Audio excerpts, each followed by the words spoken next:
Hi everyone, welcome back to Roxy's Journal of Stitchery, Volume 4, Treasure Hunt.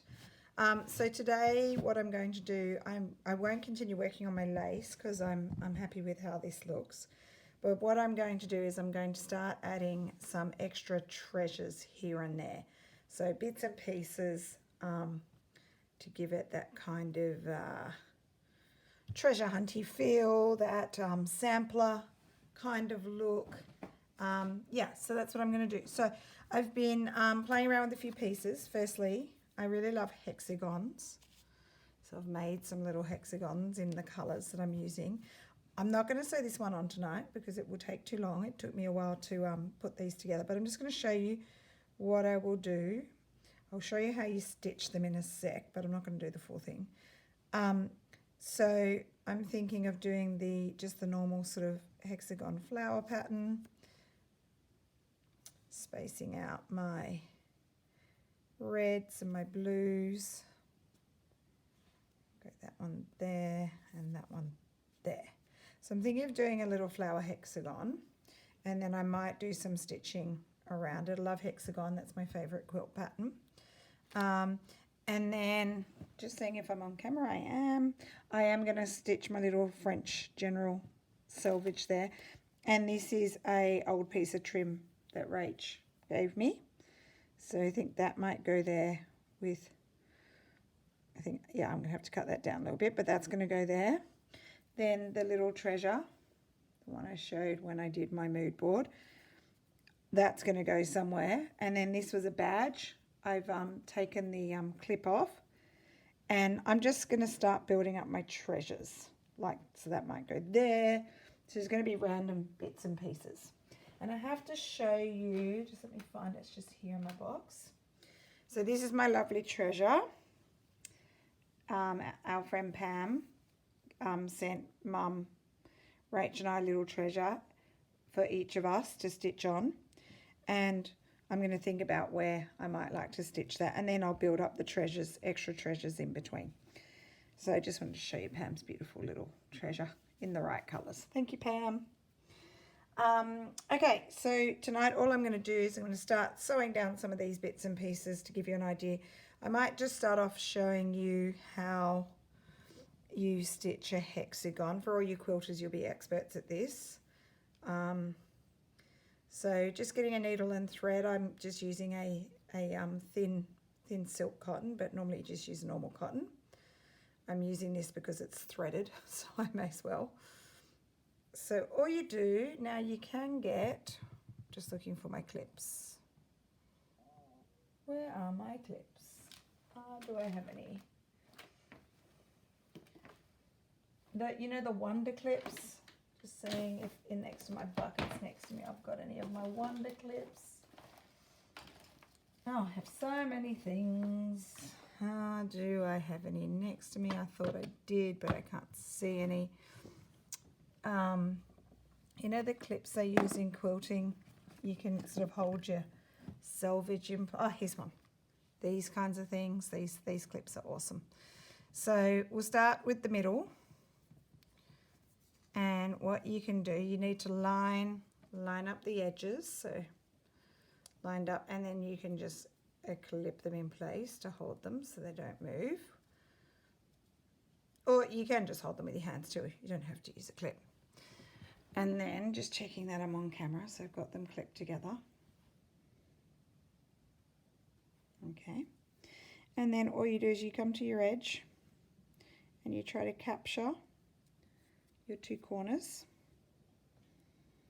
Okay, I usually do a few stitches on the corners just to make sure it's really secure. And then you just do, oh, that needle's quite bent. Can you see that? Anyway, then you do whip stitches. So just capturing a little bit of this fabric, a little bit of that fabric, and you go the whole way along. Okay, a little bit of each. You can actually feel where it goes along the edge of the cardboard as you put your needle through. This is for people who haven't done hexagons, but anyone who's a quilter, you probably know all this is very easy. Love this pattern, but it takes a very long time to do a quilt with hexagons. I've made small ones here. You can get smaller than this. This is the smallest paper I had. So yeah, I've got the paper in there, and you cut the fabric out around. You just stitch, fold the corners over and stitch around. I'm not going to be able to show you that because I've already done them. But yeah, it takes a very long time. It's all hand stitched. Okay, so I'm just going to get to the edge of this, and then I'm going to open it out and show you how you add your next piece.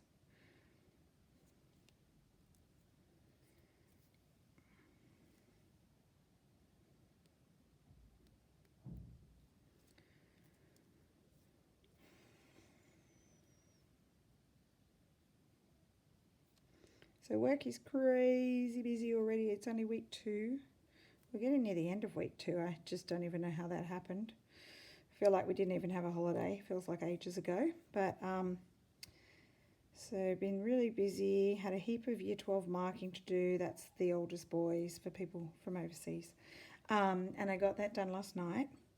And now year 7 have handed in a task today. So one of the things we teach in my subject, because I teach sport, but we also teach health. So, sorry, I just explained this. So then I'm lining it up again with the center, and I get my clip. Hang on, let me make sure it's straight. And I'm going to clip it to hold it. And then I just keep my same thread because it's already attached. And I'm going to capture the fabric and do a few stitches on the corner. And then I whip stitch. So anyway, back to year 7. So they've handed in a task today. So in my subject, we teach them about nutrition and about the different nutrients and what the right amounts of foods are to eat each day. And we teach them about the Australian healthy eating guidelines and the recommendations. And the assessment tasks that they do, they have to follow the Australian healthy eating guidelines for a week.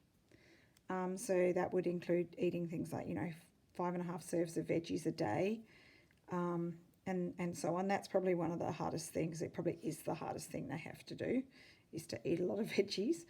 And then they do a little video reflecting on their week, what they found easy to eat, what they found hard to eat.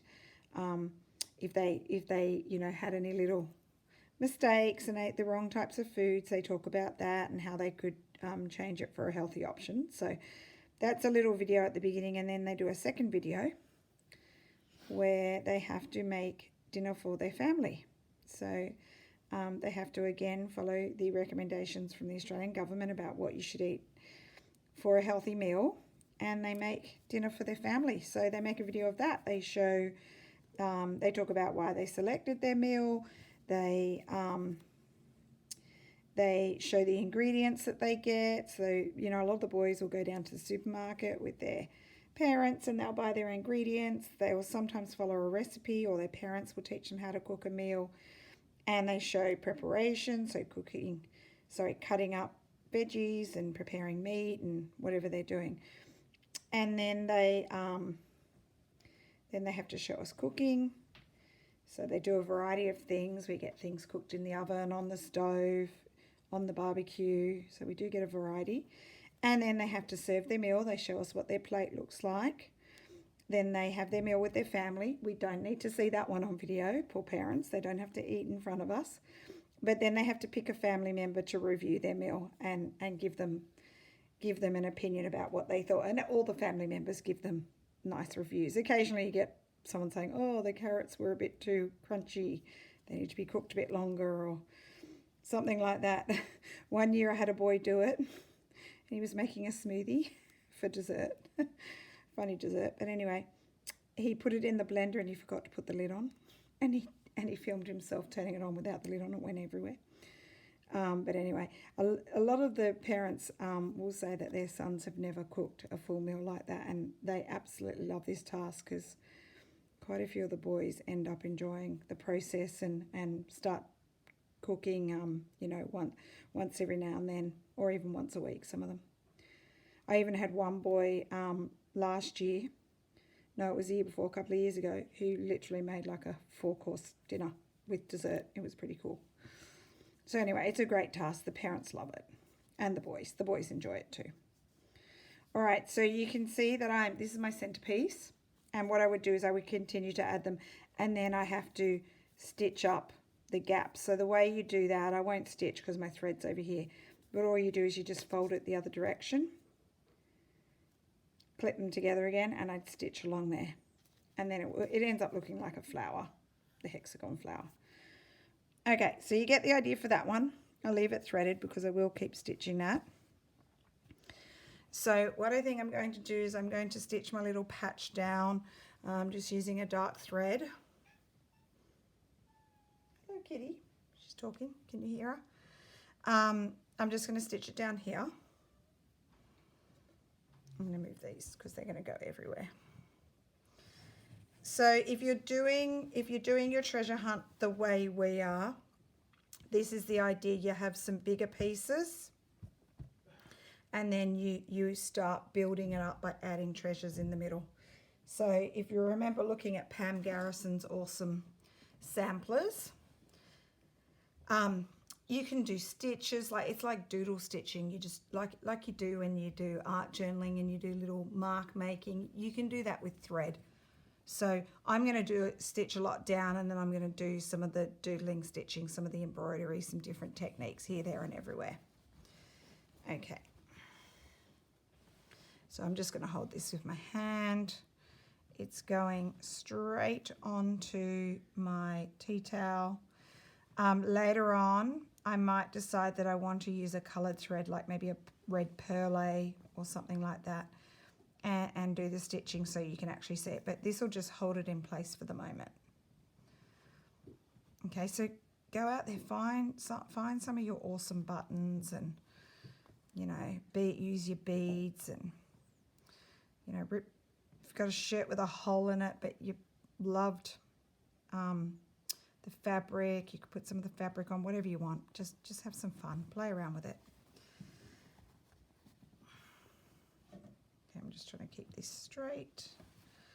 Hang on, let me just check, just straighten it a little bit. It's hard because it's a little bit in. It's not something I can really pin in place because it's old. I don't want to wreck any of this, and it's yeah, it's just like sort of like a fabric around the outside that's easy to stitch, but I don't want to stitch on that. I'm working down onto my mat, so this is easy to stitch. Okay, so just a simple whip stitch around the outside. You can't even see it. It's actually navy blue and that's black, but you can't see it because it's a dark navy thread.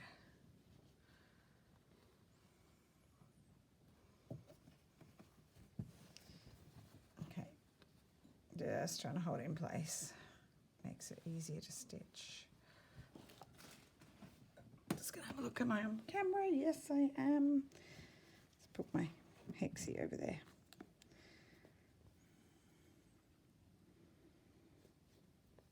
I might do some embroidery around it, give it some borders. I could do some beading. Beading would look good because it's already quite dimensional, so beading would give it a nice frame.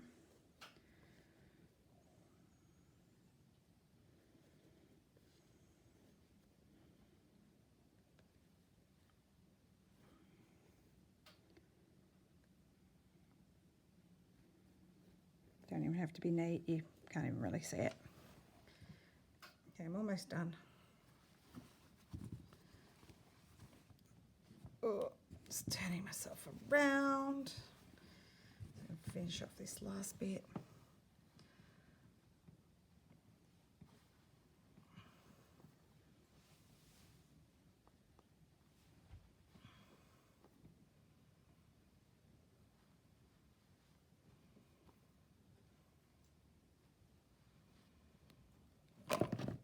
Oops, sorry, that's just my phone. And so next week is a new prompt reveal for the next month, August. Can't believe it's August, oh my gosh. I'll be revealing the prompts first, so my videos will come out a bit before Rachel's, but as usual, we will reveal the new prompts on the first and third Wednesday of the month. So if you are actually doing your piece similar to ours, some people have got heaps already. They've done a lot of work and we're only in the first month, so they're going to be amazing, but I assume they're probably going to be quite large, which is fine. Like, that's cool. They'll look great on your wall if that's what you're doing. But if you do the prompt, because honestly, the prompts can be done in just one session, 1 week. Yeah, that's when you've then got the second week to add extra treasures and embellishments. So that's probably what I'm going to do, unless my prompt for that fortnight takes me a little bit longer to make, or I don't have as much time.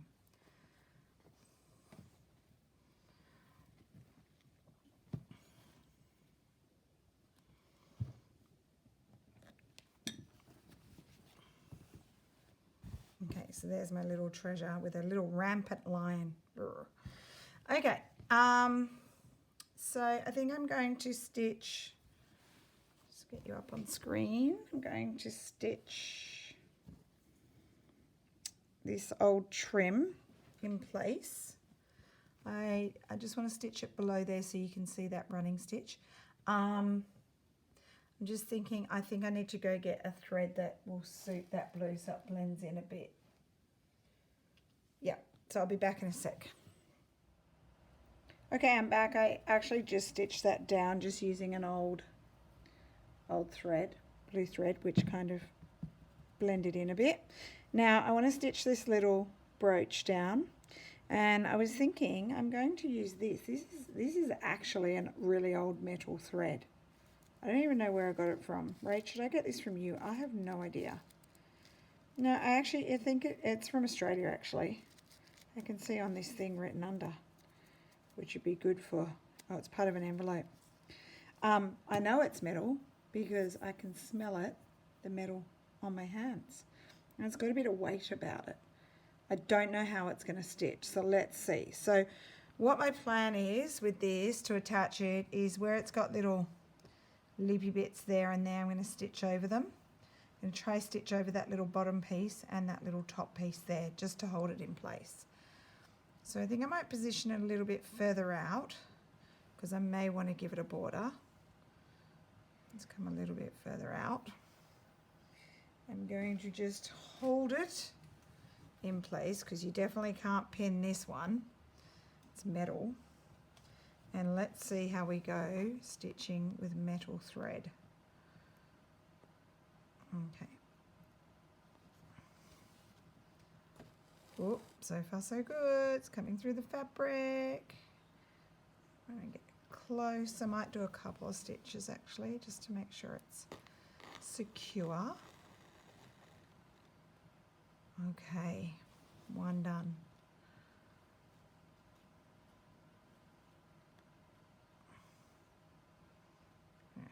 Just trying to find the spot to come up. I want to come up down here, but close to the brooch. Okay, next stitch. How am I looking on the back? Yep, that's good.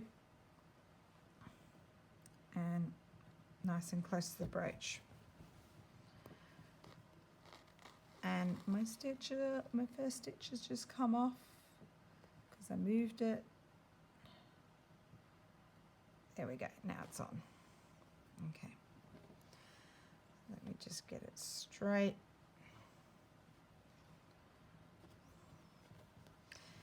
An interesting thread to stitch with now. Is this going to be chunky enough to get a stitch over?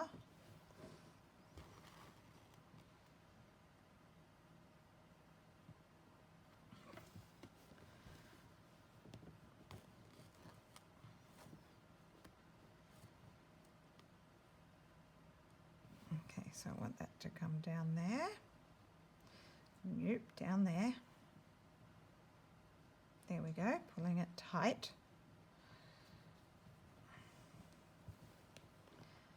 I'm hoping by the time I do the 4 points, it will be. Okay, pull that over again, pull it tight and over to here.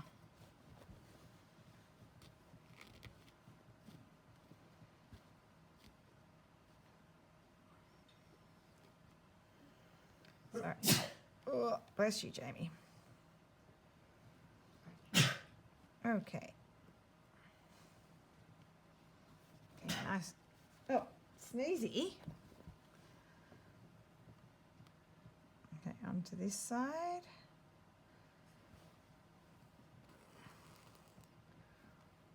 So I'm going to make sure that's tight. Yes, bless you, darling.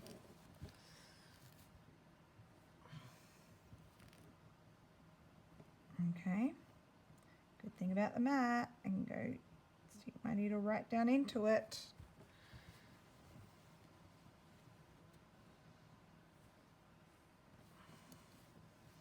Bit awkward. It's hard sewing something metal on. Okay, pulling it tight. And one more stitch. Oh, bless you, darling.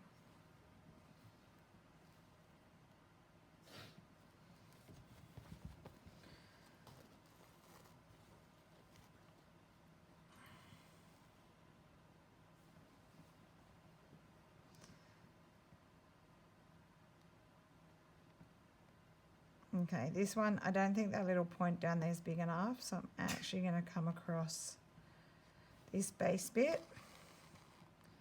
because I don't want this thing coming off. Okay, so I'm going to come across into here. Hang on.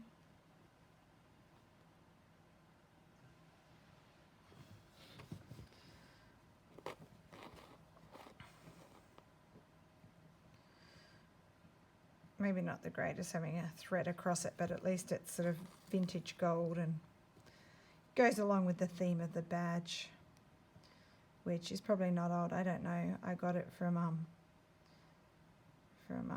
Melanie, purveyor of reclaimed textiles, ages ago. Just must have come in a little bundle of things.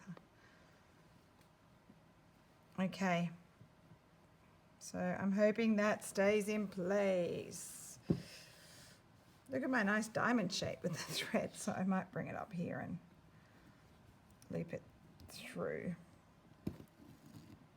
I've never stitched with proper metal thread. I've got metallic threads, but this one is actual metal.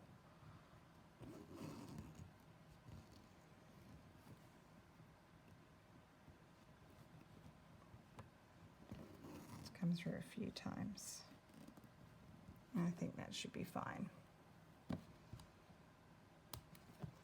Yep, and now my hands smell like metal, like I've had coins in my hand or something. Oh, so that's really cool. I love that. Okay. I'm going to put my metal thread back in my container. And I'm just thinking, do I want to do any more embellishments? I decided that I don't want to put that there. It's getting a bit long that way. But this will go on somewhere. So I'll find a spot. So just to recap, I might leave it there for the moment. I only sewn a few things on, but you've got a few of my ideas. I will have my hexie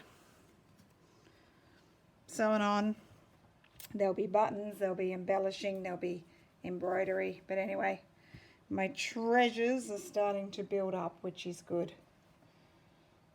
I love that lace. That'll have to go somewhere. But anyway, yeah, I hope you're having a good time on this project, and it's something different, I know, quite different. But we're really enjoying it, so we hope you are too, and I will see you again next week. Thanks for watching. Bye.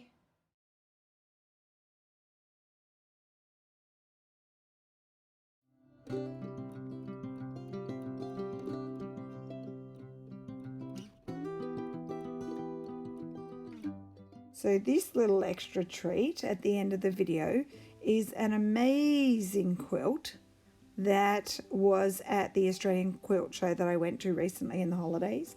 Now I follow the lady Karen on Instagram, and I will link her below so you can follow her as well. But she slow stitched this whole quilt, and she built it up in, I think it was 9 panels. I've looked on her Instagram and that's what she did. But you could just stand in front of this thing for ages. So I've done a little video here to give you a snippet of what this quilt is like. It might give you some inspiration for a project, and go and follow Karen because it's just stunning. Anyway, I hope you enjoy this video. I'll pop some music on for you to listen to while you're watching it, and I will see you next week. Enjoy. Thanks for watching. Bye.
Thank you.